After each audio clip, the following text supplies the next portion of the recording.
आज के जो वीडियो में हम लोग सागरिका के बारे में डिटेल से जानेंगे, जिसमें हम लोग जानेंगे कि ये जो सागरिका है ये किस तरीके से बनता है तथा इसका जो है हम लोग क्या डोज दे सकते हैं तथा इसमें ऐसे क्या क्या चीज़ होती है और इसको फसल के किस किस अवस्था में हम लोग इसका छिड़काव या फिर आवेदन कर सकते हैं।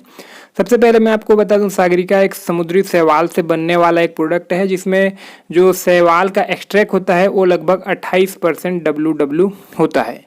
ये वाला जो प्रोडक्ट है ये जो समुद्र में मिलने वाली लाल और भूरे रंग की जो शैवाल होती है उससे बनाया जाता है। और ये जो सागरिका है पौधे का जो मेटाबॉलिक सिस्टम रहती है उसको ये बढ़ाता है। साथ ही साथ ये जो पौधे की आंतरिक वृद्धि और विकास की जो प्रक्रिया है उसको उत्तेजित करता है, क्योंकि इसमें जो है पोषक तत्व, विटामिन और पौधे वृद्धि हार्मोन जैसे कि ऑक्सिन, साइटोकिनिन, जिब्रेलिन, बेटेन और मेनिटोल आदि इसमें शामिल होते हैं।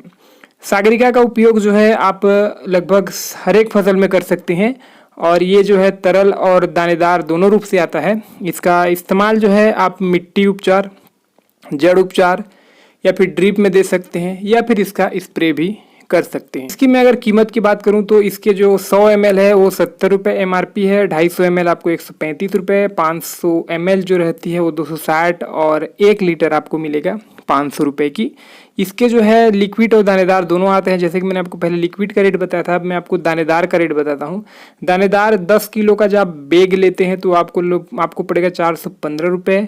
अगर आप 10 किलो की बाल्टी लेते हैं तो वो आपको पड़ेगा 515 रुपये और 25 किलो का बैग लेते हैं तो आपको मिलेगा 960 रुपये। हो गया उसके प्रोडक्ट के बारे में। अब ना हम लोग बात करते हैं कि इसको हम लोग फसल के किस अवस्था में दें जिससे हमको प्रॉपर तरीके से इसका बेनिफिट मिलेगा। इसको जो है फसल के वेजिटेबल ग्रोथ वाली जो अवस्था होती है, मतलब कि मैं बोलूँ तो रोपाई के लगभग 10-15 दिन के बाद से लेके फूल फल आने तक की जो अवस्था होती है, तो इस अवस्था में इसका हमको छिड़काव या फिर फसल में देना रहता है।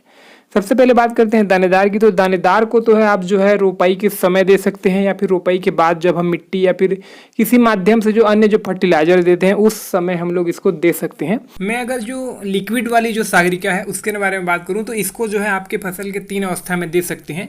सबसे पहली जो अवस्था रहती है जब फसल में कल्ले फूटे, जैसे कि अपना धान हुआ, गेहूँ हुआ, जब जो है उसमें कल्ले फूटना चालू होते हैं, जैसे कि रोपाई के 20-25 दिन के बाद वो चालू हो जाता है, उस अवस्था में देना है।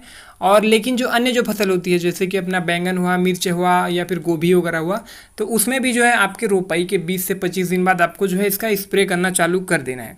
दूसरा होती है कि फसल में फूल लगने से पहले, जैसे कि हमारा ये बैंगन हुआ, मिर्च हुआ, यहाँ तक कि धान में जो बालियाँ निकलने के पहले जब गभोट अवस्था में होती है गेहूँ में, तो उस अवस्था में आपको इसका एक स्प्रे करना है। और इसके बाद लास्ट स्प्रे जो है आपको जब फूल से फल बनना चालू हो जाता है या फिर गेहूं में जैसे बालियां निकलना चालू हो गया, अब उसमें दाने भरने चालू होते रहते हैं, इस शुरुआती अवस्था में, फूल के बाद जैसे ही फल बनने की अवस्था आती है उस अवस्था में करना है। इसको आप गार्डन वाले भी इस्तेमाल कर सकते हैं, किसान भी कर सकते हैं, तो इसको जो है कोई भी फसल में कर सकते हैं। 3 अवस्था के बाद आगे भी आप इसका स्प्रे कर सकते हैं, लेकिन उसका आपको इतना कोई रिजल्ट नहीं मिलेगा, क्योंकि इसमें ऐसी चीज़ है जो सिर्फ पौधे को प्रमोट करती है, मतलब पौधे को एक ग्रोथ को बढ़ाने का काम करता है, लेकिन एक ग्रोथ अवस्था के बाद चला जाता है तो तब तो कुछ काम नहीं करता।